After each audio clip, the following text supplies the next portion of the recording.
এই এলাকা তো হয় শ্বশুর না শালা দিয়ে ভর্তি করা, না গালি দেওয়া তো যাচ্ছে না।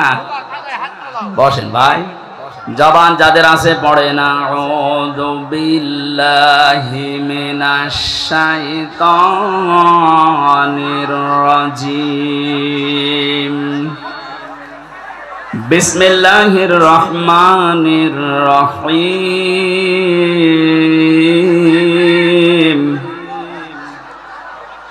আল্লাযীনা ইয়াত্তাবিউনার রাসূলান নাবিয়্যাল উম্মিয়াল্লাযী ইয়াজিদুনাহু মাকতুবা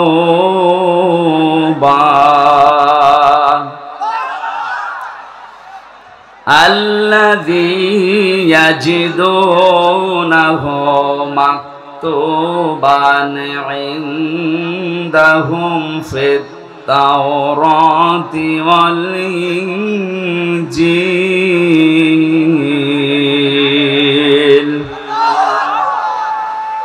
يأمرهم بالمعروف وينهاهم عن المنكر ويحل لهم الطيبات ويحرم عليهم الخبائث ويضع عنهم إصرهم والأغلال التي كانت عليهم فالذين آمنوا به وعزروه ونصروه واتبعوا النور الذي أنزل معه أولئك هم المفلحون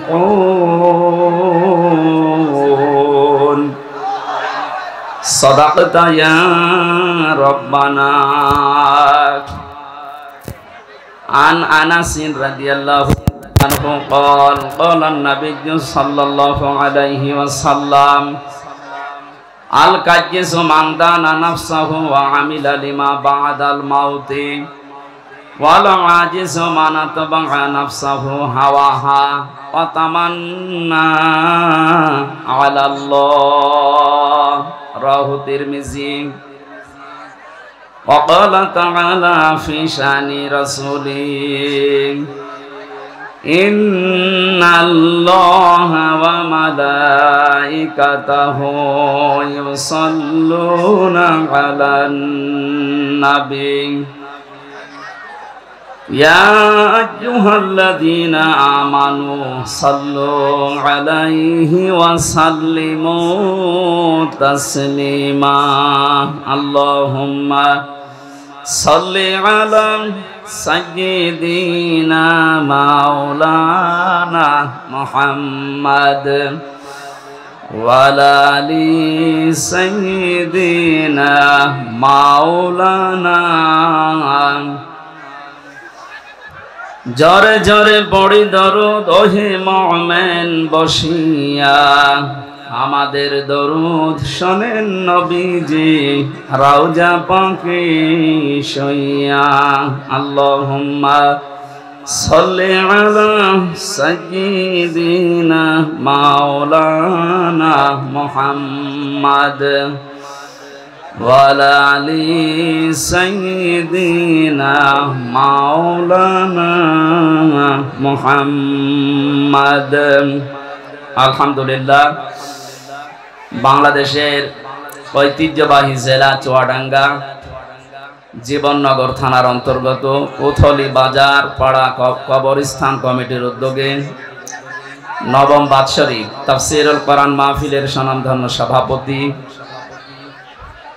বিশিষ্ট সমাজসেবক সাংবাদিক আমার শ্রদ্ধাভাজন ব্যক্তিত্ব অত্র এলাকার সুপরিচিত জনাব মোহাম্মদ আব্দুল্লাহ আতালাল্লাহু উমরাহু ওয়া বারাকাল্লাহু ফি হায়াতি সকলে বলেন আমিন। এতক্ষণ যারা আলোচনা রাখলেন এখানে অত্র এলাকার কৃতি সন্তান, ইসলামিক চিন্তাবিদ, শিক্ষাবিদ, রাজনীতিবিদ, শ্রদ্ধাভাজন বড় ভাই জনাব মাওলানা মহিউদ্দিন খতিব, শানের হুদা কেন্দ্রীয় জামে মসজিদ। আলোচনা রেখেছেন ইসলামিক চিন্তাবিদ জনাব মাওলানা হুসাইন আহমেদ মাহফুজ চুয়াডাঙ্গা। উপস্থিত আছেন জীবননগর আলিম মাদ্রাসার সম্মানিত অধ্যক্ষ জনাব মাওলানা আব্দুল খালিক। বংশে বসা আছেন অত্র এলাকার সর্বজন শ্রদ্ধাভাজন ব্যক্তিবর্গ যারা। সামনে বসা মুসলমান ভাইরা, পর্দার আড়ালের সম্মানিতা মা এবং বোনেরা, প্রাণপ্রিয় চুয়াডাঙ্গাবাসী। আমি জানি এভাবে আপনারা কথা বলবেন, আপনারা বলতে থাকেন, আমিও বলতে থাকি নাকি? গণা আপনাদের হচ্ছে, কিন্তু ভাই কথা যে বলছেন তারই গণা হচ্ছে। আমরা এখন কোরআনে যেহেতু প্রবেশ করেছি, কথা বন্ধ করে দল মত জাতি বর্ণ ধর্ম নির্বিশেষে আজকের এই অনুষ্ঠান, যার মাধ্যমে আজকে দাওয়াতটা নিয়েছিলাম আপনাদের এলাকার ছেলে হাফেজ আবু বকর সিদ্দিক, এ মাহফিলের বরেণ্য সদস্য যারা নিজেদের শ্রম দিয়ে, সময় দিয়ে, অর্থ সম্পদ দিয়ে যারা এই জান্নাতের বাগান সাজিয়েছেন, সবাইকে নিয়ে আল্লাহর দরবারে শুকরিয়া জানাচ্ছি, যিনি আমাদেরকে কথা বলার শক্তি দিয়েছেন। কোরআনে কারীম জানিয়েছে খলাকাল ইনসান আল্লামাহুল বায়ান। আল্লাহ তাআলা বলেন আমি মানুষ বানিয়েছি, কথা বলার শক্তি দিয়েছি। আমাদের আল্লামাহুল বায়ানের উপরে চিন্তা ভাবনা করে আমরা পেয়েছি, বিজ্ঞান জানিয়েছে কয়েক ইঞ্চি কণ্ঠ দিয়ে আমরা কথা বলি। এক একটা কথা তৈরি হওয়ার জন্য 27টা স্তর পার করা লাগে। এগুলো সব আমার আল্লাহ তার ফেরেশতাদেরকে দিয়ে পার করিয়ে একটা করে কথা আমাদের মুখ দিয়ে বের করে দেয়। অথচ বাংলাদেশে দুঃখজনক হলেও সত্য, এ 15.5 বছর একটা অদৃশ্য শক্তি আমাদের এই কণ্ঠ নালী চেপে ধরেছিল। যারা আল্লাহর দেওয়া বাক শক্তিকে রুদ্ধ করে দিয়েছিল, আল্লাহ তাদেরকে আজ রুদ্ধ করে দিয়েছে। ফালাম্মা নাসুমা যুকিরু বিহি ফাতাহনা আলাইহিম আবওয়াবা কুল্লা শাই। সূরা আনআম 44 নম্বর আয়াতের প্রথম অংশে আছে আল্লাহ তাআলা বলেন, যখন তারা আমি আল্লাহর নির্দেশ, আমি আল্লাহর আদেশ ভুলে গেল, তখন তাদের নিয়ামত আমি আল্লাহ যত ছিল সব খুলে দিলাম। তাদের শান্তি, তাদের স্বস্তি, তাদের টাকা পয়সা, তাদের ক্ষমতা, দিন যত গেল আমি আল্লাহ বাড়িয়ে দিতে থাকলাম। আমরা 2006 সালের 28 অক্টোবরের পর থেকে পৃথিবীর ইতিহাস যারা পাল্টিয়েছিল এই দেশে, এই আয়াতটা ওই সময় পড়ার পরে মনে করেছিলাম আল্লাহ মনে হয় এই মানুষগুলোকে পৃথিবীর মানচিত্রে আর জায়গা দেবেন না। অথচ দেখলাম 2 বছরের ব্যবধানে আল্লাহ তাদেরকে ক্ষমতার চেয়ার দিলেন। 5 বছর পরে মনে করলাম না, আর মনে হয় যাবে না, দেখলাম না, আবার টিকে গেল। 5 বছর পরে দেখেছি আবার টিকে গেল। 24 সালেও তারা টিকে গিয়েছিল। পরের শব্দটা আমরা বাস্তবে মিলিয়ে দেখলাম সূরা আনআম 44 নম্বর আয়াত, 7 নম্বর পারা, 12 নম্বর পৃষ্ঠা, 2 নম্বর লাইনে এটা আছে।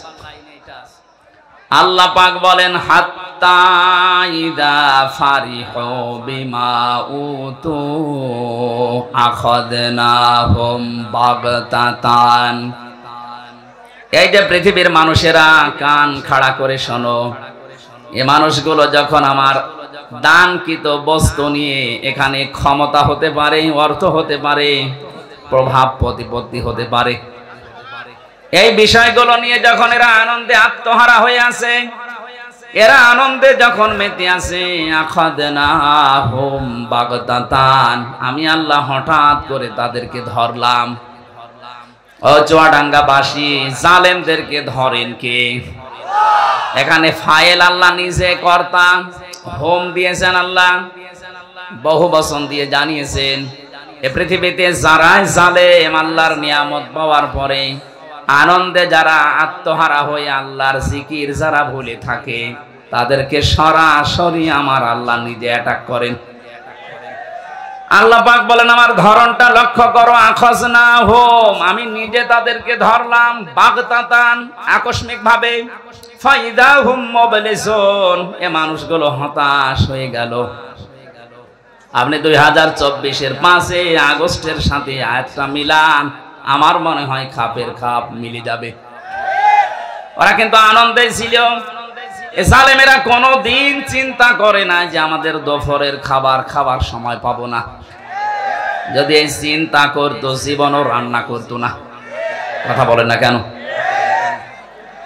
বিকাল 3টার ভেতরে ছেলে মেয়েরা আছে, তাদের ঘরে যা পেয়েছে ওইগুলো লুকিয়ে রাখতো। এমন এমন জিনিস দেখিয়েছে যেটা এখন আর দেখানো সম্ভব না। কথা বলেন না কেন? আল্লাহ বলেন, মানুষগুলোকে আমি আকস্মিক ভাবে ধরলাম, তারা হতাশ হয়ে গেছে, এমন নিরাশ হয়ে গেছে। তাদের চেহারার দিকে হে নবী আপনি তাকাবেন, দেখবেন ওদের চেহারার ভেতরে হতাশা। আপনি আজ দেখতে পাচ্ছেন আগস্টের 5 তারিখের পর থেকে আজকের দিন পর্যন্ত যত জালেম ধরা পড়ছে সবার চেহারা হতাশায় পরিপূর্ণ। তাহলে এটা ছাত্র জনতা বাংলাদেশের ছেলে মেয়েরা ধরেনি, এটা ধরেছে কে? কেন? এ মানুষগুলো আল্লাহর নিয়ামত পাওয়ার পরে আমার আল্লাহকে যখন ভুলে যায়, এ মানুষগুলোকে তখন আল্লাহ নিজে ধরেন। আর বাস্তবে আমরা যারা এই পৃথিবীতে সৎ কাজের আদেশ করি, এর পেছনেও কারণ আছে। ফালাম্মা নাসু মা যুকিরু বিহি আনজাইনাল্লাযীনা ইয়ানহাউনা আনিস সূ ইলা আখিরি আয়াত। আল্লাহ পাক বলেন, মানুষ যখন আমার নির্দেশ পাওয়ার পরে, আদেশ পাওয়ার পরে ভুলে যায়, এই মানুষগুলোকে তখন আমি আল্লাহ শাস্তি দেই। তাদেরকে শুধু বাঁচিয়ে রাখি যারা দুনিয়াতে সৎ কাজের আদেশ করতো আর এদের অন্যায় কাজে বাধা দিত। এই 15.5 বছরে আয়াতটা আপনি মিলাবেন, সূরা আরাফে আছে। আমি তো বাস্তব বলছি, এই 15.5 বছরে যারা কোরআনে কারিমের কথাগুলো দিয়ে মানুষদেরকে অন্যায় থেকে ফিরিয়ে রাখার চেষ্টা করেছে, তাদেরকে আল্লাহ এখন বাঁচিয়ে দিচ্ছে। ওরা বলে আমরা যা করবো, আপনারা বলেন কেন? আমরা বলি আমাদের নিজেদের বাঁচাতে। এই যে স্টেজটা দেখতে পাচ্ছেন, এটা মনে করেন একতলা, এর উপরে আর একতলা আছে। নৌকা চলতেছে সমুদ্রে, নিচ তলায় পানির ব্যবস্থা নেই, উপর তলায় একটা পানির ব্যবস্থা করা আছে। নিচের লোকগুলো শুধু মাঝে মাঝে সিঁড়ি বেয়ে যায় উপরে পানি আনতে। উপরের লোক যদি বলে কি করেন এত ডিস্টার্ব, নিচে তো পানি আছে হাতের নাগালে, খুলে নিতে পারেন না তক্তা।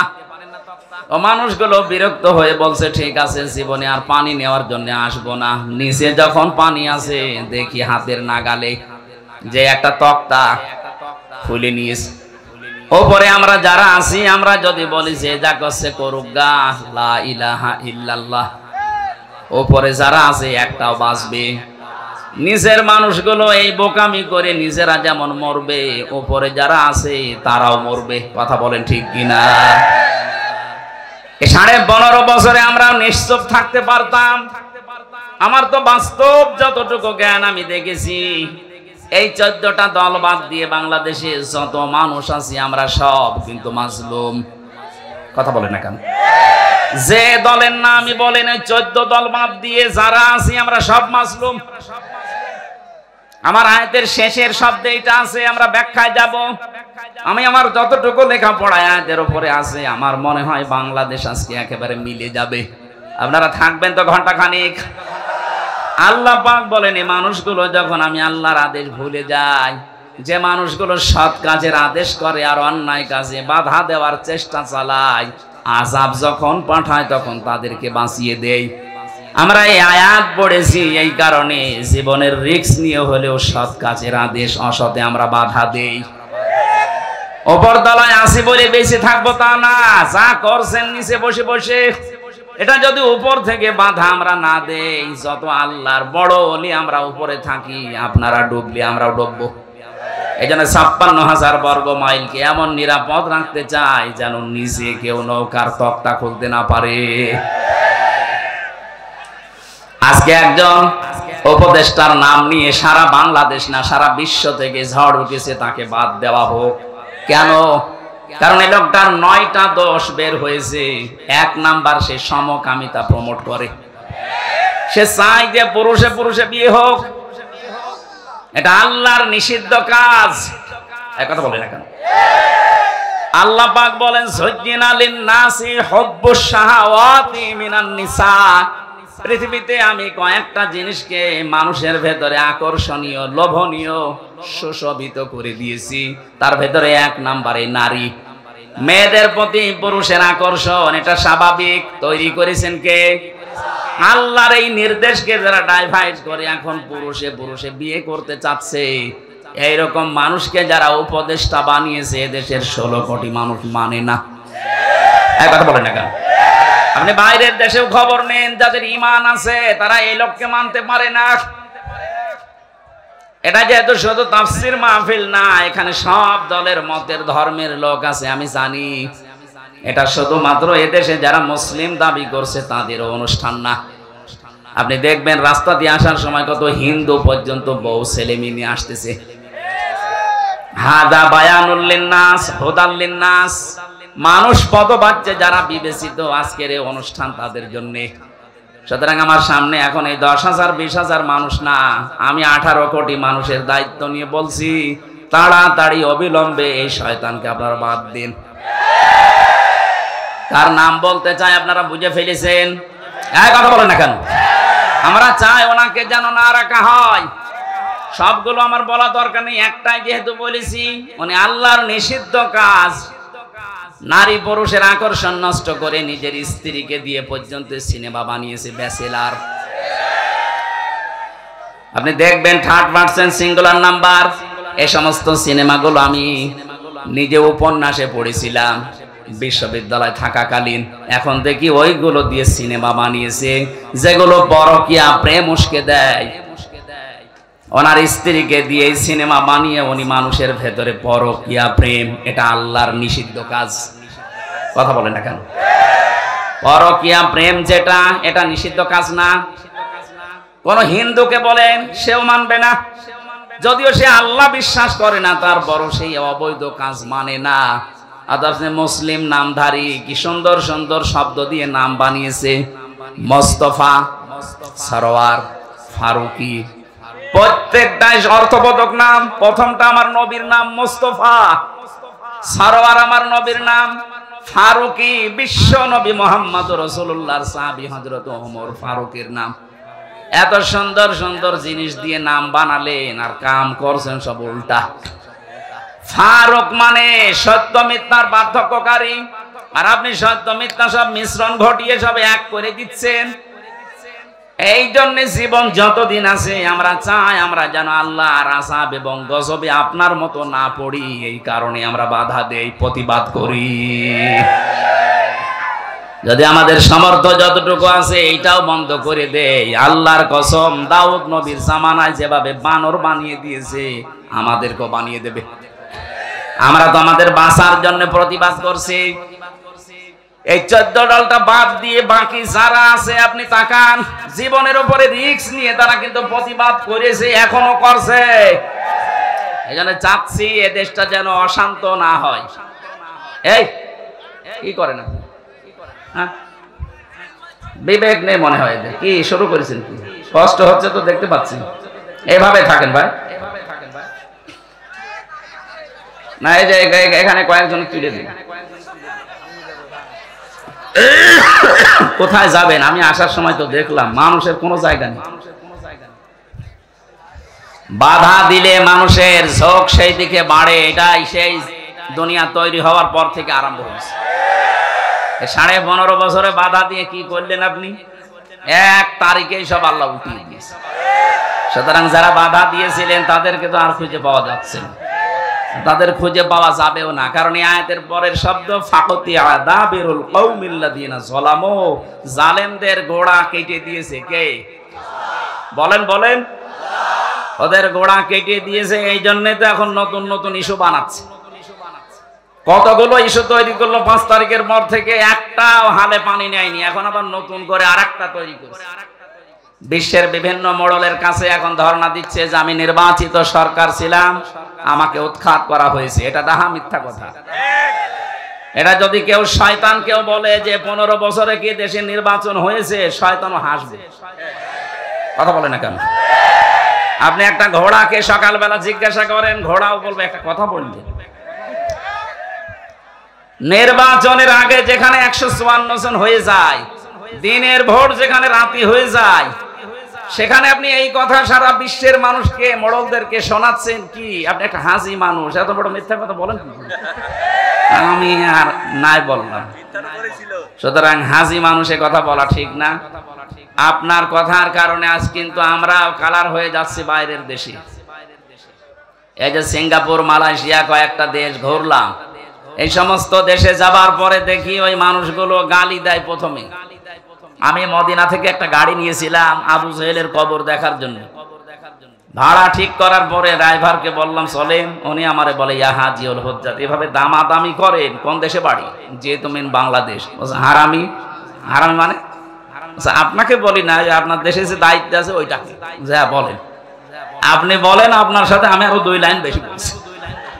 অথচ লোকটা মদিনার লোক, জীবনেও কোনোদিন ইনারে দেখিনি, নামও শুনিনি। খালি এই দেখেছে, ওই হয়তো ফেসবুক চালায় বা এই যে ইউটিউব আছে, এই সমস্ত দৃশ্যগুলো ওখানে যায়, তামাম দুনিয়ায় তো যায়। এই মিথ্যা কথাগুলো দেখে দেখে বলে যে একটা কথা হলো, আল্লাহর ঘর তাওয়াফ করে গেল, নবীর রওজা জিয়ারত করে গেল, আর এরকম ডাহা মিথ্যা কথা বলে কি করে? এই 15.5 বছরে এই দেশে নির্বাচন হয়নি, এটা কি ওয়াজ করার প্রয়োজন আছে? এদেশের সবাই জানে। বিশ্বের মোড়লদের এই মিথ্যা কথা বলি এখন আর বোঝানো যাবে না, তারাও জানে। এদিকে তাকান ভাই। আল্লাহ তাআলা বলেন আমি নির্বাচিত করি, চুয়াডাঙ্গাবাসী নির্বাচিত করি আমি। এ কথা কার? সূরা হজ 78 নম্বর আয়াতের মাঝে আছে, হুয়াজতাবাকুম, আমি তোমাদেরকে নির্বাচিত করি। নির্বাচিত করা হয় যে পদ্ধতির মাধ্যমে, ওই পদ্ধতির নাম নির্বাচন। নির্বাচন ছাড়া নির্বাচিত করা যায়? বলেন বলেন। তা আপনি যে বলেন যে আমি নির্বাচিত, তো নির্বাচন তো হয়নি, আপনি কিসের নির্বাচিত? এই ষড়যন্ত্র বন্ধ করার জন্য খুব ভালোভাবে যারা দায়িত্বে আছেন তাদেরকে বলছি, তাড়াতাড়ি করে একটা সম্মানজনক সময় নিয়ে, এই নতুন নতুন করে উপদেষ্টা না বানিয়ে খুব তাড়াতাড়ি করে এই দেশে একটা নির্বাচিত সরকারের হাতে দেশটা ছেড়ে দিন। তাহলে ওদের এই দুর্বিসন্ধি সব নস্যাৎ হয়ে যাবে। কারণ জালেম বিদায় নিয়েছে দেশ থেকে, মুনাফিক কিন্তু এখনো অনেকে আছে। এরাও তলে তলে জালেমদের সাথে বিভিন্ন আঘাত করছে, এই কারণে জালেমরা এত সাহস পাচ্ছে। এজন্য আপনাদের আহ্বান জানাচ্ছি, যা করেছেন, যা করা হয়েছে, এটা যদি এখন ক্ষমা পেতে চান, একটা পদ্ধতি মাত্র বাকি আছে, তাছাড়া কোনো পদ্ধতি নেই তাদেরকে মাফ করার। আমি ওইটা বলি, তারপরে তাফসিরে যাচ্ছি নাকি বলেন। নবীজির কাছে একটা মহিলা এসেছে, যুবতী মেয়ে, বলছে হে রাসূল আমি জিনা করে ফেলেছি। 3 বার বলার পরে নবীজি বলেন কথা কাউকে বলবা না, চেপে যাও। মেয়েটা বলে না, আপনি আমাকে মুক্ত করেন, জিনার এই অপরাধ থেকে আমি মুক্ত হয়ে দুনিয়া থেকে বিদায় নিতে চাই। এই অপরাধ নিয়ে আমি আল্লাহর দরবারে যেতে চাই না, কারণ আমি নিজে কোরআন পড়ি, কোরআন বুঝি, শয়তানের ধোঁকায় নফসের জালে কাজটা করে ফেলেছি, যৌবনের তাড়নায়। কিন্তু আমি এখন ক্ষমা পেতে চাই, মাপ পেতে চাই, মুক্ত হতে চাই, পরিত্রাণ পেতে চাই। আপনি আমাকে দয়া করে অপরাধ থেকে মুক্ত করেন। নবীজি বললেন ঠিক আছে, এখনই না, বাড়ি চলে যাও। সন্তানটা যতদিন খালাস না হবে ততদিন আসবা না।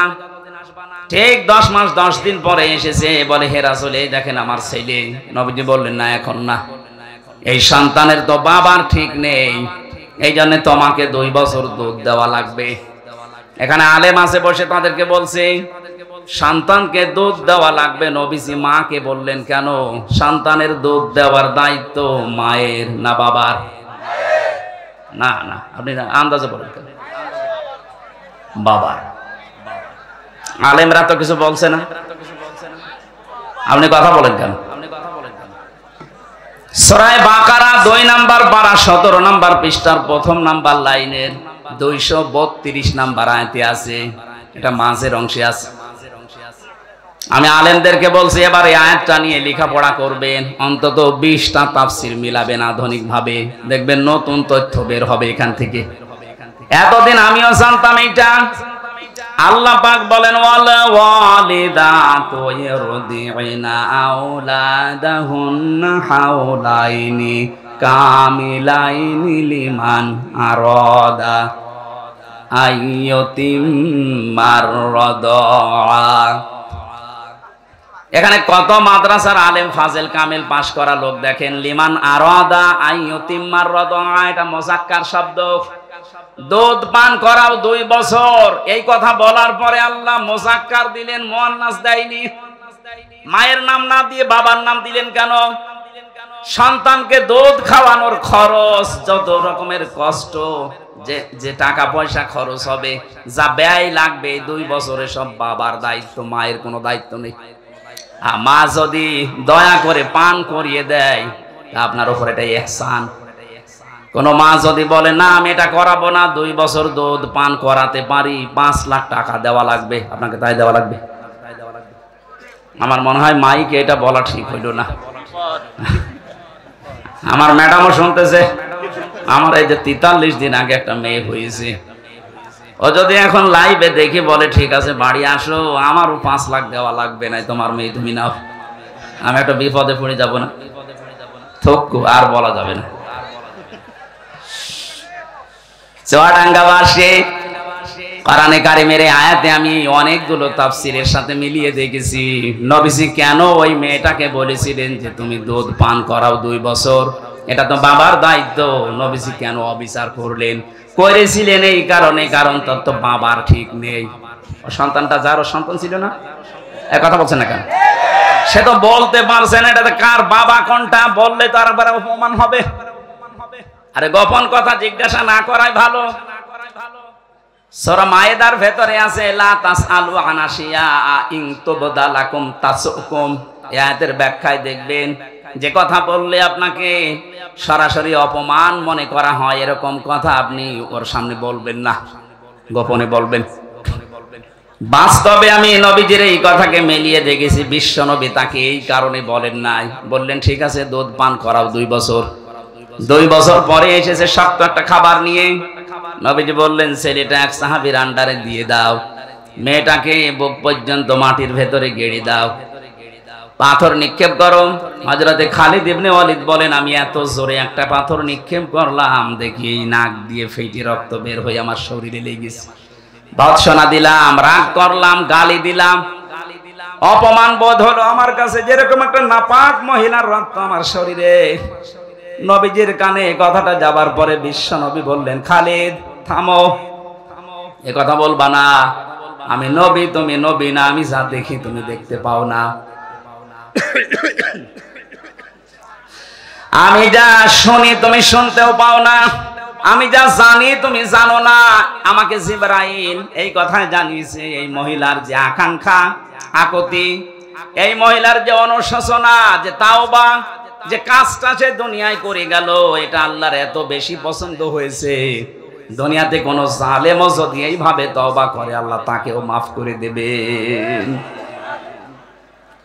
15.5 বছরে যারা জুলুম অত্যাচার নির্যাতন, মানুষের দোকান বন্ধ করে দিয়েছেন, মানুষের বাড়ি ঘর ভেঙে দিয়েছেন, চাঁদাবাজি করেছেন, খুন গুম মিথ্যা মামলা মিথ্যা সাক্ষী দিয়ে মানুষের জীবন নষ্ট করে দিয়েছেন, আয়না ঘর পর্যন্ত বানিয়েছেন, কথা বলেন না কেন? আমি মাত্র 10 দিন ছিলাম মাটির নিচে, তাই আমার জীবন অতিষ্ঠ হয়ে গিয়েছিল।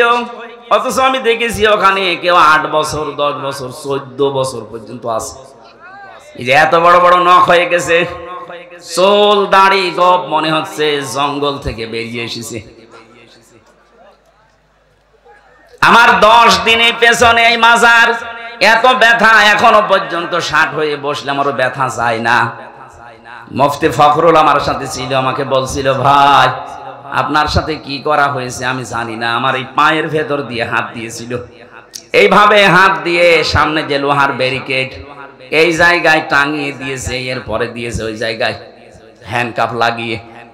আরে 5 মিনিট 10 মিনিট না, 24 ঘন্টা এভাবে তালা লাগানো থাকে।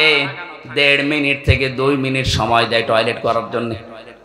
সকালে কয়েকটা পচা ছোলা দেয়, দুপুরে যে খাবার দেয় মনে হচ্ছে কেউ মাখিয়ে দিয়েছে, খেলে খান, না খেলে ফেলে দেন। কেউ তো জানে না দুনিয়ায় যে আপনি বেশি আছেন কিনা। এই যে এত বড় বড় নখ দিয়ে মানুষ দেখলাম দেওয়ালের সাথে খুশিয়ে খুশিয়ে লিখে রেখেছে মোবাইল নাম্বার, নিচে ছোট করে লিখেছে, ভাই যদি কেউ বাইরে যেতে পারেন এই নাম্বারটা একটু বলবেন যে আমি বেশি আছি। এখনো পর্যন্ত জালেমরা বলে আমরা কি করেছি, কি করেছি মানে এটা মানুষের কাজ। রিমান্ডে যারা আমার দায়িত্বে ছিল মাঝে মাঝে ভাবতাম আল্লাহ এই মানুষগুলো বাইরে যে এরা সংসার করে কি করে, এদের কি বিবেক মরে গেছে নাকি? এরকম কঠিন অবস্থায় একটা মানুষকে 24 ঘন্টা 3 বছর 5 বছর 8 বছর 10 বছর 14 বছর রেখে দিয়েছে। শোয়া কি জিনিসও জানে না, এটা যে কোন বছরও বলতে পারে না, এটা কোন মাস চলছে ওর জানা নেই, এটা কি বার কয়টা বাজে ও কিচ্ছু জানে না। এটা 5 দিন না জানলে তো আপনার খারাপ লাগবে, আর 14 বছর লোকটা জানেই না এটা দুনিয়া না কোন জায়গা। 24 ঘন্টা অন্ধকার। এই কঠিন পরিস্থিতি যারা তৈরি করেছিলেন, যারা এর সাথে জড়িত, এখন যদি তারা বলে আস্তাগফিরুল্লাহ, আল্লাহ মাফ করে দাও, হবে? আরে ভাই আপনি তো আল্লাহর কাছে অপরাধ করেননি, আপনি অপরাধ করেছেন হামজার কাছে। আপনার কারণে আমার মেয়েটা আমার এখনো পর্যন্ত চেনে না। 3টা বছর আপনি ফাঁসির কন্ডেম ছেলে আমার রেখে দিলেন। কি করেছিলাম বলেন তো? আমি আপনার মেয়ের দিকে তাকিয়েছি, আর আপনার যে মেয়ে ও কি তাকানোর মতো না, যে মেয়ে ও কি তাকানোর মতো? আমি তাকাবো ওইদিকে কোন কারণে? কয়েকদিন আগে আমার মামলা সব খারিজ হয়ে গেছে, আদালত কর্তৃক প্রমাণিত যে আমি নির্দোষ, আমার কোনো দোষ নেই। এই নির্দোষ মানুষটার উপরে আপনি এই অত্যাচার করলেন। 11 ঘন্টা আমার মা বাবা আর শ্বশুর শাশুড়ি স্ত্রী কষ্ট পাবে জন্য আমি বলি নাই। কালো কাপড় দিয়ে আমার চোখ বেঁধে দিয়ে, পেছনে হ্যান্ডকাপ লাগিয়ে, ডান্ডা বেড়ি দিয়ে পার মাজার সাথে দড়ি দিয়ে 11 ঘন্টা মাটির নিচে আমারে টাঙিয়ে রেখেছে। আমি জানি না যে কোন ওয়াক্ত নামাজ চলছে, আন্দাজে 4 ওয়াক্ত নামাজ পড়েছিলাম ইশারায়। নামাজের কথা বললে শুধু গালি দেয়, যে নামাজ পড়লে যদি কিছু হয় তা আমার হাত থেকে আপনারা নিয়ে যাকতো। দেখেছেন কি কথা, কি বলবেন তারে বলেন? আল্লাহরও ভুল ধরে। আমি তো হামজা ছোট মানুষ, আল্লাহরও ভুল ধরে। এই কাজগুলো যারা করেছেন, আমি সহ 1,10,000 মানুষ জেলখানায় ছিল ওই সময়। আমি যতটুকু দেখেছি 100 জনের প্রায় 70 জন মানুষ মিথ্যা মামলায় জেল খাটতেছে, কিচ্ছু জানে না। আপনার কারণে মাওলানা মহিউদ্দিন 8-10 বছর 15 বছর বাড়ি থাকতে পারে না, ওর চরিত্র খারাপ। আপনার জমির আইল ঠেলেছে, এই কথা বলে না কেন? এরকম বহু মহিউদ্দিন বাংলাদেশে, কত মানুষ। আমি এক একজনের সাথে ছিলাম। জনাব তারেক জিয়ার পিএস নুরউদ্দিন মিয়া অপু ভাই আমার সাথে ছিলেন 3 বছর। ওনার বন্ধু গিয়াসউদ্দিন মামুন ছিলেন 17 বছর আছে, বের হয়েছে কিছুদিন আগে। বিএনপির এক একজন মানুষের নামে আমি মামলা দেখেছি, 313টা 536টা পর্যন্ত মামলা পেয়েছি। আমার যে খাবার দিয়েছে তো বলতাম, ভাই কয়টা মামলা, কি করেন? বিএনপি করতাম, বড়গোনায় বাড়ি, মামলা কয়টা? 313টা। মনে হচ্ছে বদরের ময়দান কায়েম করে ফেলেছে। বলে তো একটা মানুষকে 313টা মামলা দেয় কোন বিবেকে? আমারে তো 2টা দিয়েছিল, তাই 3 বছর। ও 313টা তো কিয়ামত হয়ে যাবে। কথা বলেন না কেন? এই জন্য আমি আপনাদেরকে বাঁচাতে চাই। এটা যেহেতু রেকর্ড হচ্ছে, সারা পৃথিবী কালকে যাবে, এমনকি যারা পালিয়েছে ওই জালেমরাও শুনছে। আপনারা যদি এখনো পর্যন্ত মাপ পেতে চান, শুধু আস্তাগফিরুল্লাহ হবে না, যার কাছে যে ধরনের অপরাধ করেছেন আগে তার কাছে যে মাপ চাবেন, তার ক্ষতিপূরণ দেবেন, এরপরে পড়বেন আস্তাগফিরুল্লাহ। এই কথা বলেন না কেন? এই হাদিসের অর্থ যদি না বুঝে থাকেন, আপনার এই ওয়াজ শুনতে আসা, তাফসীর শুনতে আসা ব্যর্থ। বুঝেছেন কিনা বলেন তো? কিভাবে মাপ চাইতে হবে আমি পদ্ধতিটা বললাম। নবীজি কি ওই মহিলাকে বলতে পারতেন না, যাই হয়েছে হয়েছে, তুমি আস্তাগফিরুল্লাহ গোপনে পড়ে নাও? বলতে পারতেন না? কিন্তু বলেননি, ওনাকে শাস্তি দিয়ে তারপরে বলেছে এবার আস্তাগফিরুল্লাহ পড়ো।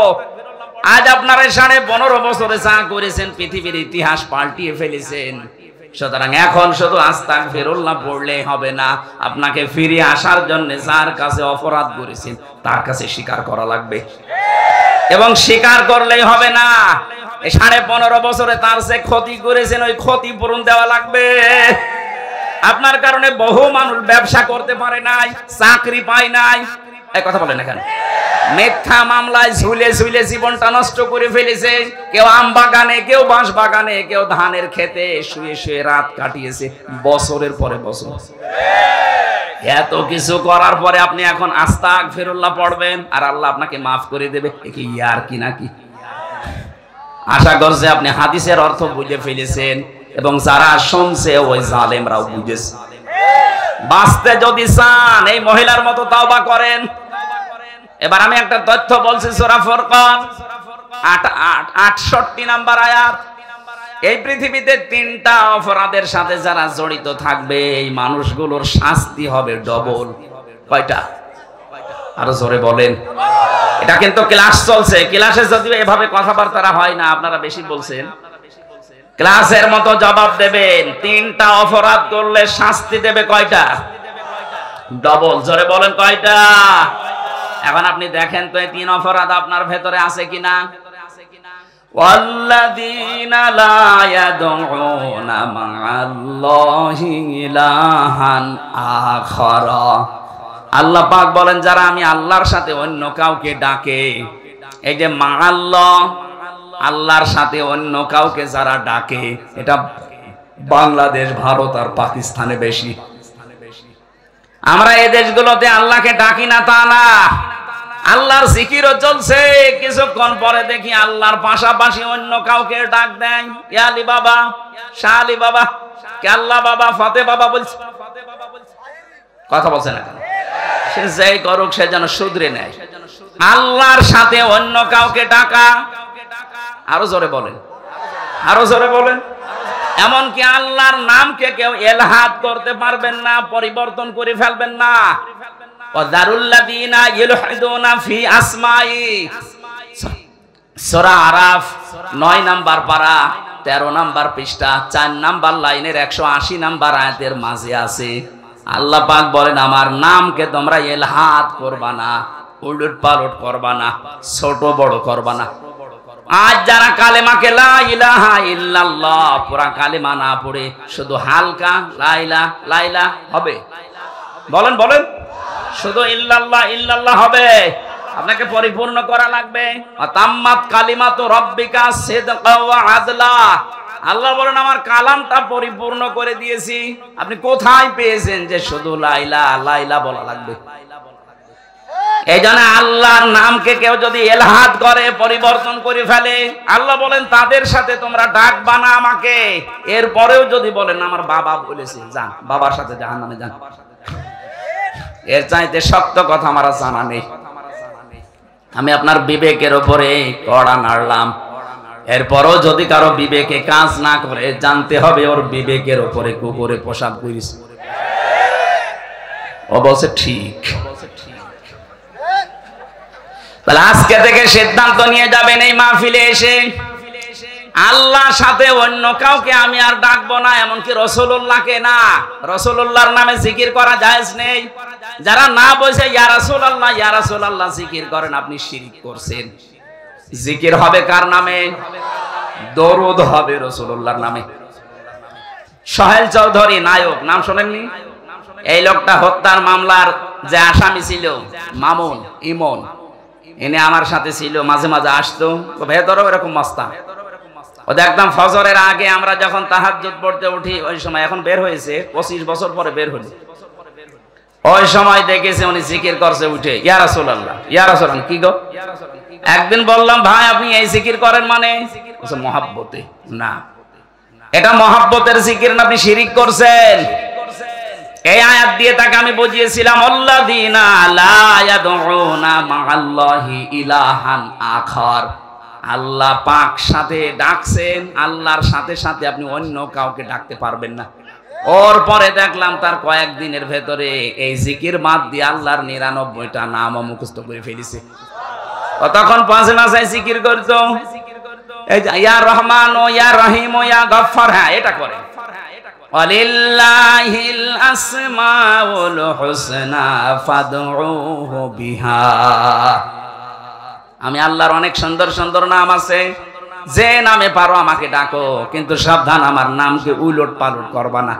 সুতরাং যারা দলিল বিহীন এই জিকির করেন, আল্লাহর সাথে অন্য কাউকে ডাকেন এবং আল্লাহর নাম অর্ধেক করে ফেলেন অথবা আল্লাহর নামের সাথে অন্য কিছু যোগ করেন, ছোট বড় করে ফেলেন, পরিবর্ধন করে ফেলেন, আপনারা থামবেন নাকি চালিয়ে যাবেন? আমি তো বলছি এটা শুধু আপনার জন্য না, এটা রেকর্ড হচ্ছে। সারা বাংলাদেশ সহ বিশ্বের বহু মানুষ এখন লাইভ দেখছে। আল্লাহর সাথে যারা অন্য কাউকে ডাকেন, আল্লাহর কসম আপনার শাস্তি হবে মরণের পরে ডবল। সুতরাং ওই ব্রাহ্মণবাড়িয়া তাহেরি ভাইয়ের মতো যেন কেউ জিকির করবেন না। 2 নম্বরে ওয়ালা ইয়াকতুলুনান নাফসাল্লাতী হারামাল্লাহু ইল্লা বিল হক। আদালত কর্তৃক, বিচারালয় কর্তৃক প্রমাণ করা ছাড়া কোনো মানুষকে আপনি হত্যা করতে পারেন না। অথচ আগস্টের 5 তারিখের আগে 3732 জন মানুষ হত্যা হয়েছে এই দেশে। এই কথা বলা লাগবে। এই মানুষগুলো মারার পেছনে একটাও যুক্তিসঙ্গত কোনো কারণ নেই, আদালত কর্তৃক প্রমাণিত কোনো দলিলও নেই। আপনি নিজের ইচ্ছা মতো মারলেন, কথা বলেন না কেন? এর সাথে যিনি জড়িত, যারা জড়িত, তাদের শাস্তি হবে ডবল। 3 নম্বরে ওয়ালা ইয়াজনুন, জিনা করা যাবে না। কে বলছেন? জিনা করলে শাস্তি কয়টা? ডবল। বলেন বলেন। ইউদাফু লাহুল আযাবু ইয়াউমাল কিয়ামাহ। আল্লাহ বলেন তাদের শাস্তি দেব আমি ডবল। ও চুয়াডাঙ্গাবাসী, বিবেকটা খুলে, বিবেকের কানটা একটু এদিকে দেন। আজ আমরা যাদেরকে আদালতে তুলছি, দেখতে পাচ্ছি এই মানুষগুলোর সব সারা জীবনটা জিনা দিয়ে ভরা।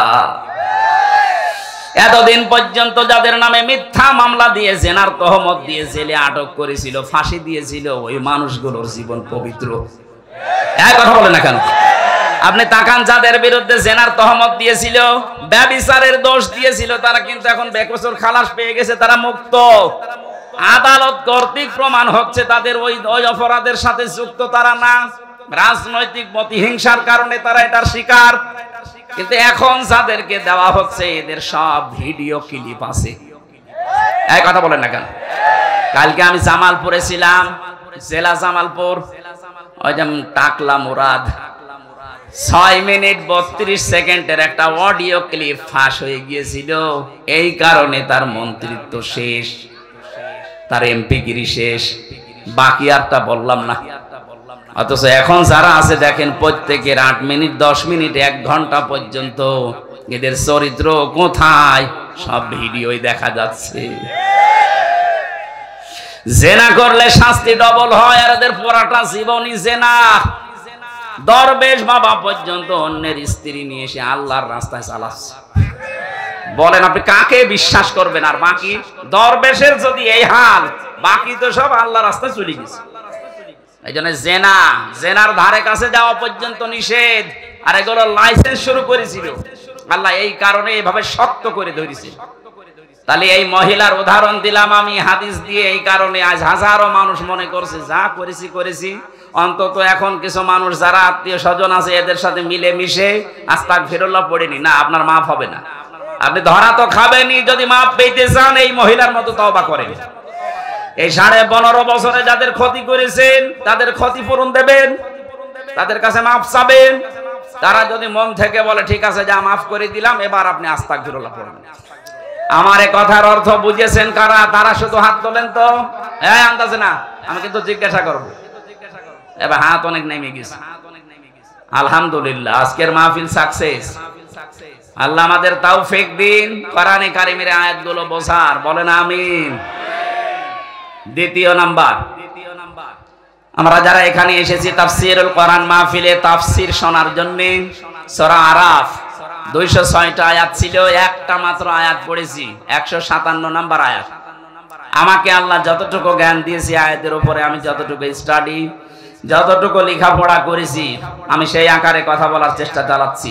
আল্লাহ তৌফিক আমাকে যেন দান করেন। জবান খুলে সকলে বলেন আমিন। এবার আপনি একটু তেলাওয়াত করেন ভাই। আউযু বিল্লাহি মিনাশ শাইতানির রাজীম। বিসমিল্লাহির রহমানির রহিম। আল্লাযীনা ইয়াত্তাবিউনার রাসূলান নাবিয়্যাল উম্মিয়াল্লাযী ইয়াজিদুনাহু মাকতুবা ইলা আখিরি আয়া। কোন সূরা বললাম? বলেন বলেন। বললাম না ক্লাস চলছে? আরাফ শব্দের শাব্দিক অর্থ পরিচিত হওয়া। আরাফ মানে কি? এটা জান্নাত জাহান্নামের মাঝে একটা প্রাচীর বানাবেন আল্লাহ। এই প্রাচীরের উপরে কিছু মানুষকে আল্লাহ দাঁড় করিয়ে দেবেন। এই প্রাচীরের নাম আরাফ। নাম কি? নবীজি সাহাবীদের সামনে বলছিলেন, এই প্রাচীরের উপরে আল্লাহ যাদেরকে দাঁড় করাবে এদেরকে জাহান্নামেও দেবে না, জান্নাতেও দেবে না। সাহাবী প্রশ্ন করলেন, হে নবী, এদেরকে জান্নাতে দেবে না কেন? নবীজি বললেন, এদেরকে আল্লাহ জান্নাত দিচ্ছে না এই কারণে, কারণ এরা দুনিয়ায় ভালো ভালো অনেক কাজ করেছে কিন্তু মা বাবার সাথে খারাপ আচরণ করত। বাংলার মুসলমানেরা খুব সেনসিটিভ বিষয় এটা।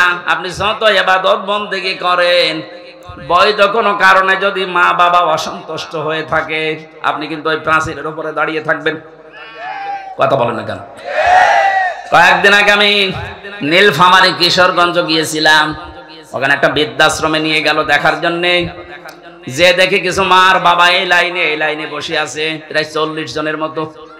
তাদের চোখের দিকে তাকিয়ে দেখতে পেয়েছি এই মানুষগুলোর সন্তান আদি অনেক বড় বড় জায়গায় আছে। আমি জিজ্ঞাসা করেছিলাম কয়েক জায়গায়, কিন্তু এই মানুষগুলোকে সব এখানে রেখে গেছে, মাসে মাসে খরচ দিয়ে যায়। চিন্তা করেন যে মানুষের 10 তলা বিল্ডিং, 5 তলা বিল্ডিং এর মালিক, 4-5টা ফ্ল্যাটের মালিক, এক একজনের 8টা 10টা করে রুম আছে বাড়িতে, কিন্তু মার বাবার থাকার জায়গা নেই। এ মা বাবার দিকে তাকালেই মনে হচ্ছে এরা সন্তানের জন্য বরদোয়া দিচ্ছে। বলেন নাউজুবিল্লাহ। যাদেরই মা বাবা আমি ওখানে দেখেছি, এই সন্তানগুলো যদি 14 বার হজ করে আসে, আল্লাহর কসম এরা জান্নাত পাবে না, ওরা ওই প্রাচীরে দাঁড়িয়ে থাকবে। আমাদের কপাল যেন এরকম না হয়। কথা বলে না কেন? যতগুলো সন্তানের কারণে তার মার বাবা বৃদ্ধাশ্রমে থাকে, বাংলাদেশে এখন বৃদ্ধাশ্রম প্রায় 168টার উপরে। নীলফামারীর কিশোরগঞ্জ একটা থানা, সেখানে এতগুলো মানুষ পড়ে আছে। বছরের পর বছর আছে, অনেকে খবর নেয় না, শুধু মাঝে 2 বছর 3 বছর পর একটা চিঠি পাঠায়, মা কেমন আছো? একটা কথা হইল। 30 বছর 25 বছর পর্যন্ত এই ছেলেটার পেছনে ওই মার বাবা নিঃস্বার্থ ভাবে শ্রম দিয়েছিল। কথা বলে না কেন? অথচ আজকে এই সন্তানই রেখে গেছে তার মাকে। আমার যতটুকু দেখলাম, যাদের কারণে রেখে যায় সন্তানগুলো মার বাবাকে বৃদ্ধাশ্রমে বলেন, এর পেছনে কয়েকটা কারণ আছে। একটা কারণ ওই ছেলেটার বউ। এই কথা বলছেন না? হাজারো বউ এই দেশে আছে, তারা চাই না যে আমার শ্বশুর শাশুড়ি আমার সাথে একসাথে থাক। এরকম বউ দেশে নেই? সম্মানিত মা বোন, আমি জানি হাজার হাজার মা বোন আপনাদের সাথে ডবল, ওরা বিভিন্ন জায়গায় বসে আছে। আমি সবাইকে এক মনে করে কথা বলছি, আমার ঈমান থেকে বলছি, সাবধান। আপনি শুধু নামাজ পড়ে রোজা রেখে কালো বোরকা পরে জীবনও জান্নাত যেতে পারবেন না। তিরমিজি শরীফের হাদিস, আল্লাহর নবী বলেন যে এই মহিলার ভেতরে 4টা কাজ পাওয়া যাবে, ওই মহিলাকে আমার আল্লাহ জান্নাতের 8টা দরজায় খুলে দেবে। যে কোন দরজা দিয়ে যেতে পারবে, ও জান্নাতে কেউ বাধা দেবে না। জোরে বলেন সুবহানাল্লাহ। 1 নম্বরে ইদা নাজারা ইলাইহা সাররাতুহু, যখন তার স্বামী তার দিকে তাকাবে তখন সে স্বামীকে আনন্দ দেবে।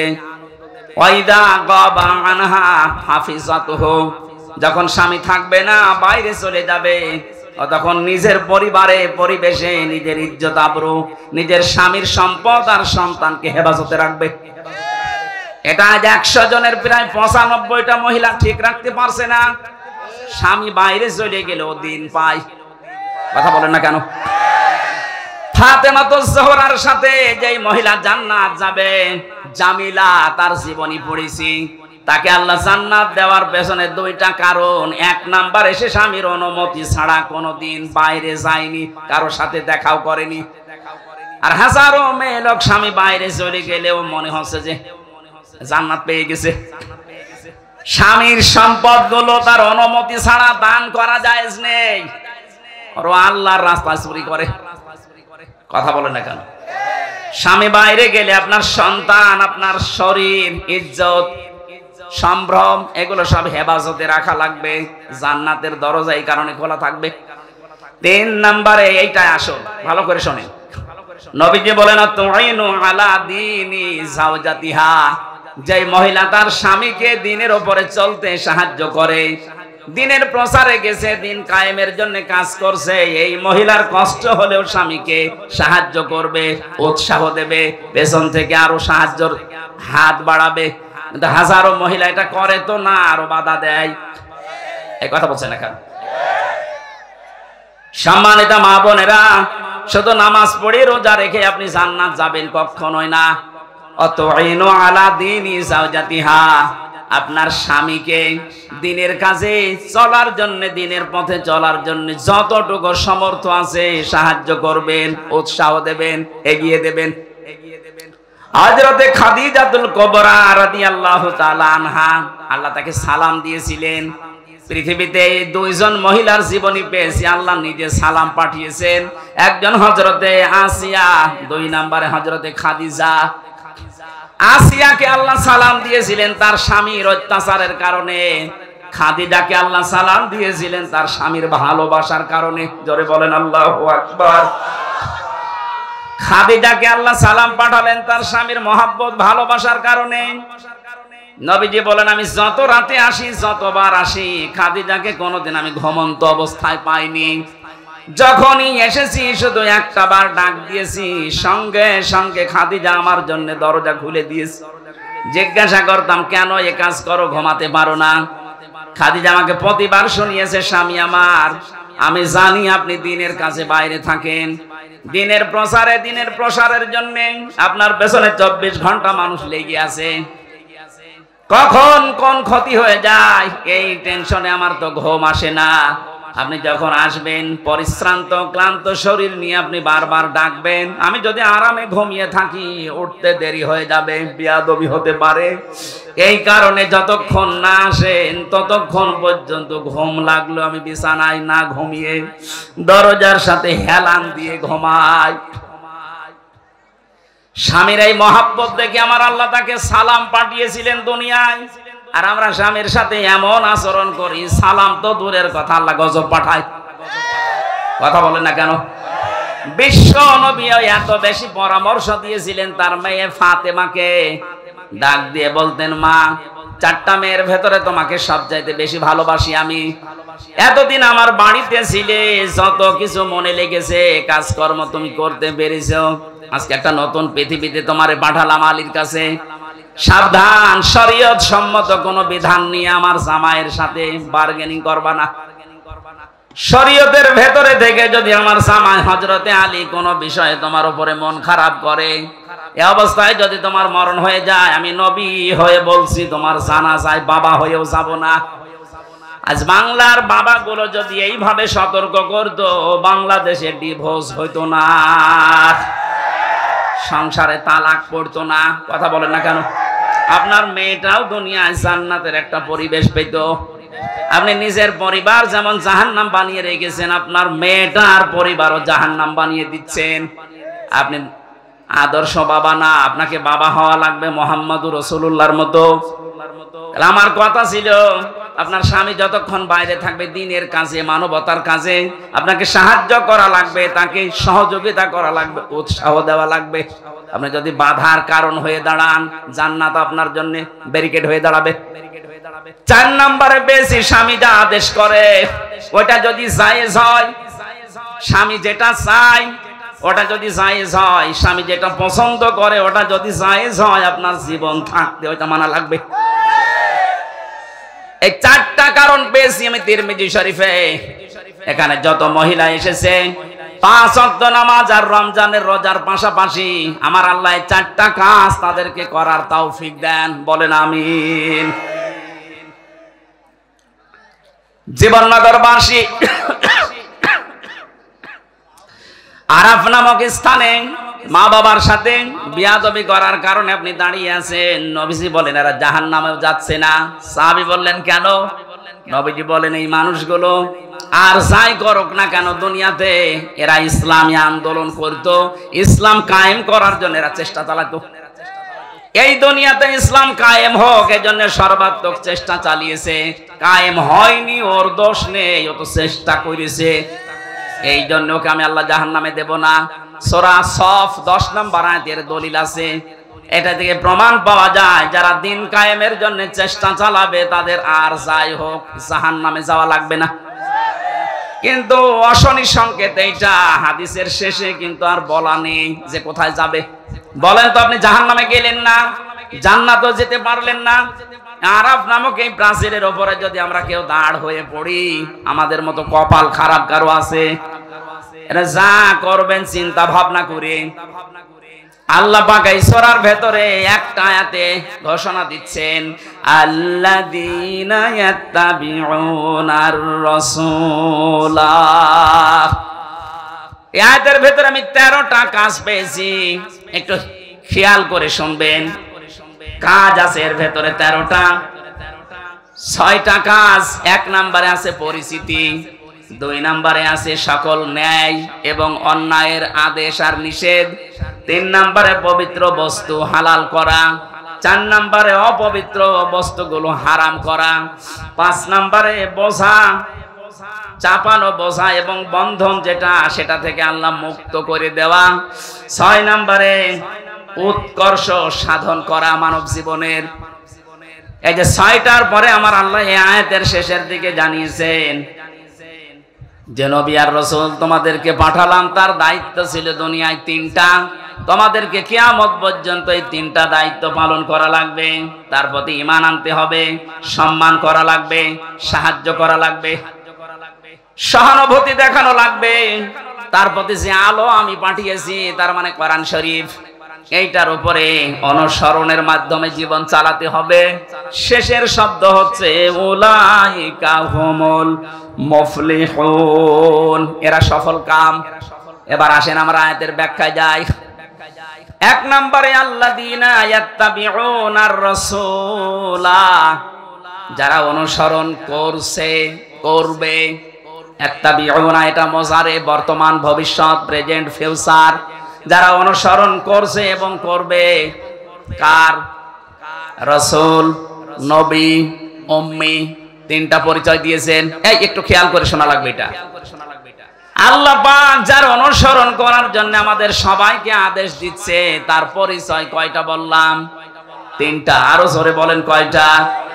1 নম্বরে তিনি রাসূল, 2 নম্বরে তিনি নবী, 3 নম্বরে তিনি উম্মি।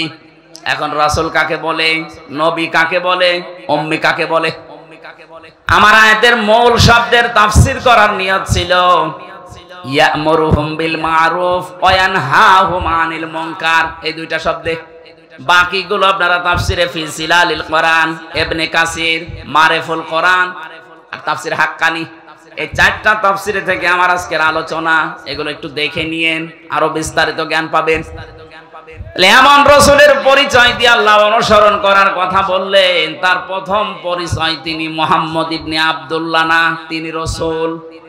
কি আমি এবার আলেমদেরকে বলছি, রাসূল হওয়ার জন্য ওনাকে যে সময় বেঁধে দিয়েছিলেন আল্লাহ, জন্মের পর থেকেই কিন্তু ওনাকে কেউ রাসূল বলে নাই। পুরা আরব জাহানের ভেতরে ওনাকে বলতো আল আমিন, আস সাদিক অথবা মুহাম্মদ ইবনে আব্দুল্লাহ।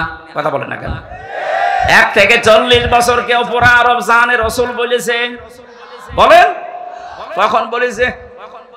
40 বছর বয়সে তিনি যখন আল্লাহর কাছ থেকে পেয়েছিলেন ইকরা বিসমি রাব্বিকাল্লাযী খালাক, আল্লাহ পাক এই 5টা আয়াত তাকে দেওয়ার সঙ্গে সঙ্গে তিনি বাড়িতে আসলেন। এই বললাম না একটু খেয়াল করা লাগবে, এখানে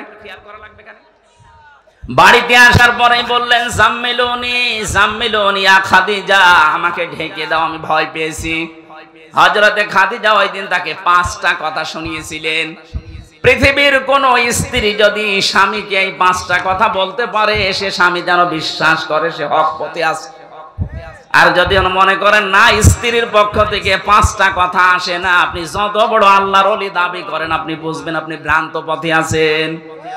খাদিজা ওই দিন বলেছিলেন, যদিও তিনি ঈমান এখনো আনেননি, প্রথমেই বলেছিলেন স্বামী ভয় পাবেন না, কাল্লা আল্লাহি মা ইয়াখজি কাল্লাহু আবাদান, আল্লাহর কসম কখনো আল্লাহ আপনাকে ভয় দেখাতে পারেন না। জিন পরি ভূত পেতনি যাই বলেন, যারা ভয় দেখায় এরা আপনার কাছে আসতে পারে না।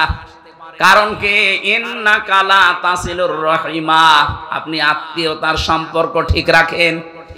এই হাদিস দ্বারা বোঝা যায় দুনিয়ায় যারা আত্মীয়তার সম্পর্কগুলো ঠিক রাখতে পারে, অটুট রাখতে পারে, তাদের ভেতর থেকে আল্লাহ ভয় দূর করে দেয়। আর আমাদের রাতের বেলা আমার মনে হয় তাল গাছের ভেতরে কিছু নড়াচড়া করলো ভয় লাগে। কথা বলেন না কেন? এত ভয় আপনার ভেতরে, কারণ কি? কারণ আপনার রক্তের সম্পর্ক ঠিক নেই। আমরা চেহারা সুরত দেখলে মনে হয় জান্নাত থেকে পালিয়ে এসেছে, অথচ নিজের আপন ভাইয়ের সাথে কথা বলে না। এক কথা বলছেন না কেন? নিজের আপন রক্ত যেগুলো, এগুলোর সাথে যদি সম্পর্ক কেউ ছিন্ন করে, যদি দেখতে মনে হয় শাহজালাল পীরের মতো, তাও মনে করবেন ওর জীবনে বহু ভয় আল্লাহ লুকিয়ে রেখেছে। আমি বিস্তারিত ব্যাখ্যায় যাচ্ছি না, আমার শব্দ সামনে পড়ে আছে। 2 নম্বরে ওয়া তাহমিলুল কাল্লা, কি করতে আপনি ভয় পান? আপনি তো মানুষের বোঝা হালকা করেন, বোঝা বহন করেন। এখানে বোঝা মানে শুধুমাত্র এই বোঝা না, এখানে কষ্টের বোঝা, ঋণের বোঝা, দুঃখের বোঝা। কথা বুঝতেছেন? হ্যাঁ নবী, আপনি এই দুনিয়াতে বহু বোঝা বহন করে দেন, বোঝা হালকা করে দেন মানুষের। অথচ আশ্চর্য হয়ে গেলাম, এতবার জীবনে হজ করার পর, নবীর উম্মত দাবি করার পর, মুসলিম জাতির অনেকে তাকে মা বলে, অনেকে তাকে বোন বলে, অথচ এই মানুষটা পালিয়ে যাওয়ার সময় কত রকমের বোঝা আমাদের উপরে দিয়ে গেল। এই কথা বলে না কেন? এই যে 3732 জন মানুষ মরে গেল, এগুলো দেশের জন্য বোঝা হয়ে যায় না? 2780 জন মানুষ এখনো হাসপাতালে কাতরাচ্ছে, তারা তাদের পরিবারের কাছে, সমাজের কাছে এই দেশের জন্য এখন বোঝা না। কারণ হাত নেই, পা নেই, চোখ নেই, অন্ডকোষ নেই। এই কথা বলছেন না কেন? এত ঋণের বোঝা আপনি দিয়ে গিয়েছেন। এদেশে এখন কেউ জন্ম নিলে তার মাথার উপরে 1 লাখ টাকা ঋণ। এত বড় বড় বিশাল বোঝা আপনি দিয়ে গেলেন, কাউকে কষ্টের বোঝা, কাউকে দুঃখের বোঝা, কাউকে অর্থের বোঝা, ঋণের বোঝা, হাজার হাজার বোঝা আপনি মাথার উপরে দিয়ে আরামে আছেন। আর আপনি দাবি করছেন আমি জান্নাতে যাব। কিসের জান্নাত আপনার? আপনি তো নবীর উম্মতি নেই। শুধু উনি না, এই পৃথিবীতে যারাই মানুষের উপরে বোঝা তৈরি করে দেয়, বোঝা হালকা করে না, কত মানুষকে, নিরীহ মানুষকে বেকার মিথ্যা মামলা দিয়ে তার মাথার উপর একটা বোঝা চাপিয়ে দিলেন। আমার পরিবারের উপরে 3টা বছর কি বোঝা চাপিয়েছিলেন বলেন তো? 2-5,000 10,000 না, কত লক্ষ লক্ষ টাকা আমার পরিবার থেকে আপনারা নিয়েছেন। মনে হচ্ছে যে আমার বাবার কাছেও টাকা পাই, সে টাকা চাইতে গেছে। আমার প্রথম দিন ধরার পরেই বলেছে রিমান্ড দেব 10 দিন, 50টা মামলা দেব, যদি ছেলেকে বাঁচাতে চান তাহলে 10 লাখ টাকা এখনই নিয়ে আসেন। বাবা তো গ্রাম্য মানুষ, কোথা থেকে গিয়ে ধার মার করে 8 লাখ টাকা ও পাগল দিয়ে দিয়েছে। ওই শয়তানরা তো কথা ঠিক রাখে না, টাকাও নিয়েছে, পরের দিন আবার আরেকটা মামলা দিয়েছে। বাস্তব বোঝা বোঝেন তো? এই যে বুকের বোঝাটা 3 বছর দিলেন, আমার স্ত্রীটা, আমার মা বাবা, আমার আত্মীয় স্বজন যারা আছে, কি বোঝা ছিল তারা? কথা বলে না কেন? অন্তত আমার রক্তের সম্পর্ক যাদের সাথে আছে, এই মানুষগুলো তো রাতে ঘুমাতে পারতো না। বিনা কারণে একটা মানুষ 2টা মেয়ে রেখে জেলখানায় পড়ে আছে বছরের পর বছর। আমার শরীরে এখন বিভিন্ন রোগ শুধু এই কারণে। এত কষ্ট আপনি দিয়েছিলেন, আমি চাই আপনাকে এরকম 3 বছর জেলে রাখা হোক। আল্লাহর ওলি, ঠিক আছে, বসেন বসেন। এই বসেন বসেন, আমার যে তথ্যগুলো বলা দরকার তাফসীর মাহফিলে আমি এবার আরম্ভ করছি। এদিকে তাকান, আমার এই হাদিস পড়া বলতে গেলে সময় চলে যাবে। দ্বিতীয় নম্বরে আমি পেয়েছিলাম রাসূলুল্লাহ যেই দিন হয়েছিলেন ওই দিন থেকে তিনি যতদিন দুনিয়ায় জীবিত ছিলেন এই 23 বছর, এই 23 বছরের 13 বছরের জীবন শুনতে অনেক মানুষের আগ্রহ আছে এখনো। আমি যদি এখন ওই 23 বছরের ভেতরে 13 বছরের মক্কার জীবনী বলি, কত মানুষ এখানে চোখের পানি ফেলে কাঁদবে। কিন্তু ওই রাসূলুল্লাহ তার 23 বছরের 13 বছর বাদ দিলে এখনো থাকে 10 বছর। বলেন বলেন, এই 10 বছরে তিনি প্রেসিডেন্ট ছিলেন। প্রেসিডেন্ট কি এমনি হয়ে গেছেন? কিছু করা লাগেনি। ওই কথাগুলো বলতে গেলে তখন কিছু মানুষের মন পাওয়া যায় না, বলো হুজুর এবার রাজনীতি হচ্ছে। আমার মনে হয় নবীজি যদি এখন বেঁচে থাকতো শয়তান নবীজিকে এটা বলতো। সুতরাং আপনি ভুল বুঝবেন না, আমি আপনাকে বাঁচাতে চাই। আশা করছি আপনি এই বুঝটা নিয়ে যাবেন। এমন রাসূলকে অনুসরণ করার কথা বলা হচ্ছে যার রাসূলুল্লাহর বয়স শুধু এই 10 বছর 13 বছর না, পুরা 23 বছর। কথা বলেন না কেন?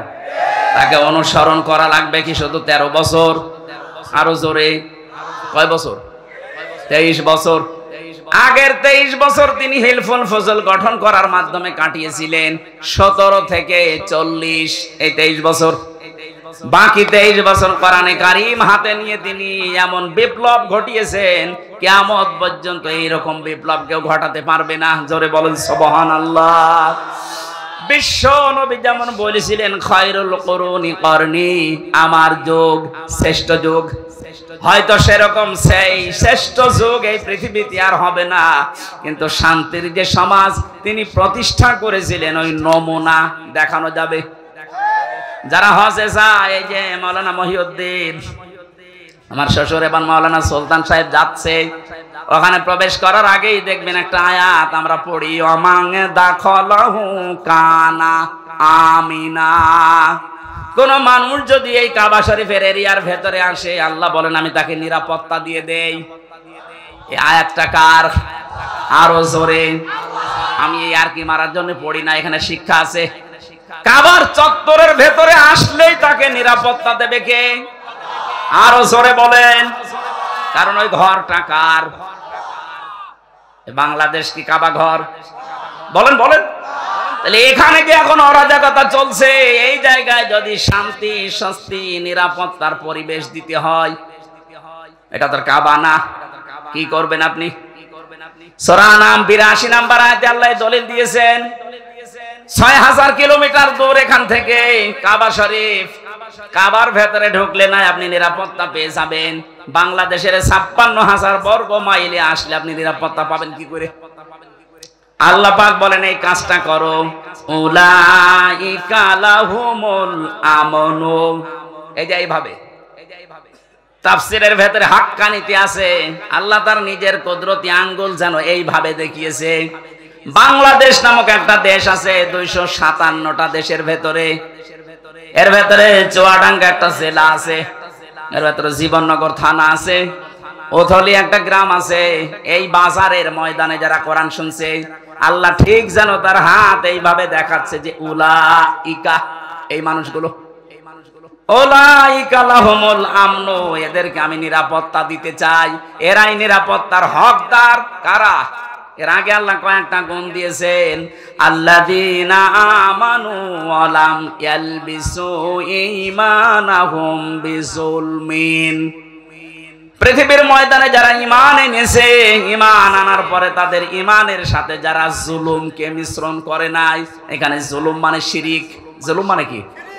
সুতরাং আমরা যদি এই বাংলাদেশে আমাদের ঈমান যায় আছে, ঈমানের সাথে যদি শিরিক মিশ্রণ না করি, জুলুম মিশ্রণ না করি, এই দেশটা আল্লাহ কাবা শরীফের মতো নিরাপত্তা দিয়ে দেবেন। আমি আশা করি কথা বুঝতে পেরেছেন। সুতরাং বাংলাদেশ সামনে যদি আমরা নিরাপত্তা দিতে চাই, আর্মি দিয়ে, বিডিআর দিয়ে, পুলিশ দিয়ে, র‍্যাব, সীতা, কোবরা দিয়ে হবে না। এদেশকে নিরাপত্তা দিতে হলে শিরিক মুক্ত করা লাগবে, জুলুম মুক্ত করা লাগবে। একটা হয়েছে অলরেডি, চেষ্টা চলছে, অন্তত দেশে আর জুলুম নেই। কথা বলে না কেন? এখনো কিছু হালকা আছে, এটা থাকবে না যদি শিরিক মুক্ত এই দেশ হয়। কে মুক্ত বলেন বলেন? এই শিরিকটা কার সাথে? এবার আসেন এই শব্দটা বিজুলমিন আই শিরকিন, এই শব্দের ব্যাখ্যা পড়েছি আমি তাফসীরের ভেতরে, পেয়েছি 4টা। শিরিক থেকে কেউ যদি নিজেকে বাঁচাতে চায়, সে যেন শিরিক বিল জাত, শিরিক বিল সিফাত, শিরিক বিল ইখতিয়ারা, শিরিক বিল হুকুক, এই 4টা থেকে নিজেকে বাঁচায়। শ্রেণী বিন্যাস করে করে আমি তাফসীরের ভাষায় দেখেছি 120 প্রকার হয় এই শিন, র আর কাফ। এত কথা এর ভেতরে আল্লাহ লুকিয়ে রেখেছেন, যত চেষ্টা করবেন তত নতুন নতুন তথ্য আপনি এখান থেকে পাবেন। আমরা কোরআনে কারিমের কথা বলতে গেলে কথা খুঁজে পাই না, আর আমার তো মনে হয় কোরআনের কোনো আয়াত পড়লে আমার শেষই হয় না।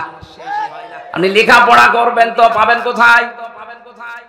বাস্তবে আমাদের এই দেশকে শিরিক মুক্ত করার জন্য আমরা অনেকে চেষ্টা চালাচ্ছি। ডাক্তার মোহাম্মদ ডাক্তার আব্দুল্লাহ জাহাঙ্গীর রহিমাহুল্লাহ, আল্লামা শহীদ দেলাওয়ার হোসেন সাইদি রহিমাহুল্লাহ, তারা চেষ্টা চালিয়েছিলেন শিরিক, কুফর এগুলো দূর করার জন্য। কারণ তারা জানতেন এই পৃথিবীকে যদি নিরাপত্তা দিতে হয়, অবশ্যই এই পৃথিবীতে শিরিক বন্ধ করা লাগবে। কারণ এটা একটা বড় জুলুম, ইন্না শিরকা লা যুলমুন আযীম। আমাদের চারিদিকে এমন এমন প্রতিবেশী আল্লাহ দিয়েছেন, সবগুলোই উল্টাপাল্টা। মায়ানমার, এই কথা বলছেন না কেন? চীন, ভারত, আর একদিকে সাগর। একটা প্রতিবেশীর ভেতরে দেখেন তো জুলুম ছাড়া, শিরিক ছাড়া আর কি আছে? আমরা যদি নিরাপত্তা এই দেশে পেতে চাই, আল্লাহর আশ্রয় ছাড়া কারো আশ্রয় নিয়ে সম্ভব হবে না। এই জন্য শিরিক বিল জাত বন্ধ করা লাগবে, শিরিক বিল সিফাত বন্ধ করা লাগবে, শিরিক বিল ইখতিয়ারা বন্ধ করা লাগবে, শিরিক বিল হুকুক বন্ধ করা লাগবে। এটা তাফসীরে ইবনে কাসিরের ভেতর থেকে পড়বেন। আল্লাহ পাক বলেন, আমি আল্লাহ চাই তোমাদেরকে নিরাপত্তা দিতে। কাবা শরীফের ভেতরে আসলে যেমন নিরাপত্তা পেয়ে যাও, বাংলাদেশের 56,000 বর্গ মাইলও নিরাপত্তা পেয়ে যাবে যদি দুনিয়ায় শিরিক না থাকে। সর্বাত্মকভাবে চেষ্টা চালাতে হবে যে যেখানে আছেন, আমাদের বিশ্বাসে, আমাদের অনুভূতিতে, আমাদের পোশাকে, যে যেখানে আছে আমাদের কিন্তু শিরিক চলছে। এজন্য যখন মউতের ফেরেশতা আসে, ওই সময় এসে এই কথা বলে, আল্লাযীনা তাতাওয়াফাহুমুল মালাইকাতু তাজ্জিবিনা ইয়াকুলুনা সালামুন আলাইকুম উদখুলুল জান্নাতা বিমা কুনতুম তা'মালুন। বলেন আল্লাহু আকবার।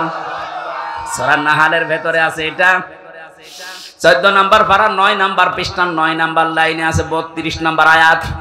আল্লাহ পাক বলেন, এই মানুষটা যখন শিরিক মুক্ত জীবন গঠন করার পরে বিছানায় পড়বে, মউতের বিছানায় আছাড় খেয়ে, ওই সময় ফেরেশতারা এসে বলবে যে তাজ্জিবিন, তাজ্জিবিন মানে শুধু পোশাক পবিত্র করা না, তাজ্জিবিন মানে শুধু শরীর পবিত্র করা না। তাজ্জিবিন শব্দের শাব্দিক অর্থ তার চিন্তা, চেতনা, বুদ্ধি, মেধা, তার ব্যবসা বাণিজ্য, কর্মজীবন, তার পরিবার, তার অর্থনীতি, সমাজনীতি, সবকিছু পরিষ্কার পবিত্র, এগুলো করা লাগবে। আজ আমাদের সবকিছু পবিত্র হলেও এই দেশে এখনো পর্যন্ত অর্থনীতি পবিত্র হয়নি, সুদ দিয়ে পরিপূর্ণ। কথা বলেন না কেন?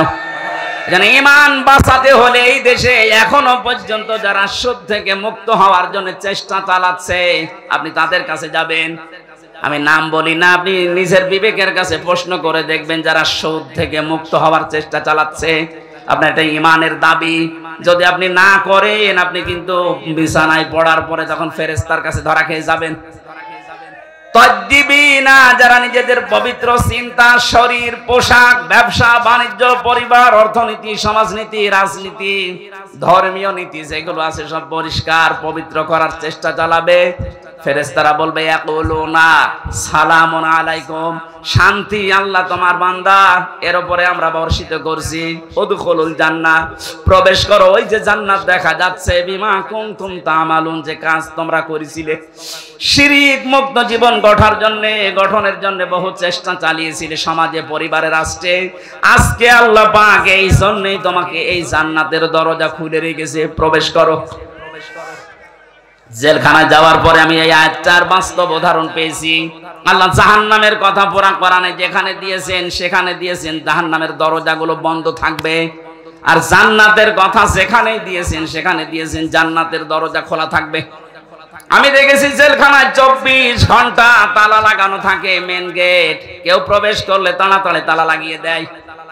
আল্লাহ পাক বলেন জান্নাতের দরজা এরকম না, জান্নাতের দরজা ওপেন থাকবে, খোলা থাকবে। যত মানুষ আসবে তার জন্য কোনোদিন বন্ধ করা হবে না। এজন্য আমাদের জীবনটা যেন শিরক মুক্ত হয়। কাবা শরীফের মতো বাংলার 56,000 বর্গ মাইল আন্তর্জাতিক বিশ্বের যে চক্রান্ত চলছে, বিশেষ করে আমাদের প্রতিবেশীদের, সব কিছু থেকে যদি নিরাপত্তা পেতে চাই, অবশ্যই আমাদের এই বাস্তব জীবনটা জুলুম এবং শিরক মুক্ত করা চাই। আল্লাহ আমাদের তৌফিক দিন, বলেন আমিন। এমন রাসূলের অনুসরণের জন্য আল্লাহ আদেশ দিচ্ছেন, যিনি রাসূল হয়েছিলেন কত বছর বয়সে? বলেন। এই যে তাবলীগ জামাতের ভেতরে দুই দল মারামারি করছে, সবাই বলছে আমরা নবীওয়ালা কাজ করছি না। নবীওয়ালা কাজ হবে তখন যখন তিনি দেখেন নবী হয়েছিলেন। কত বছর বয়সে? আরো জোরে বলেন। 40 থেকে 63, এই 23 বছর আপনাকে পঙ্খানো অনুসরণের মাধ্যমে দেখাতে হবে তিনি উম্মি ছিলেন। আল্লাহ পাক বলেন এই ঘোষণা আমি তাওরাতে এবং ইনজিলে লিখে দিয়েছিলাম।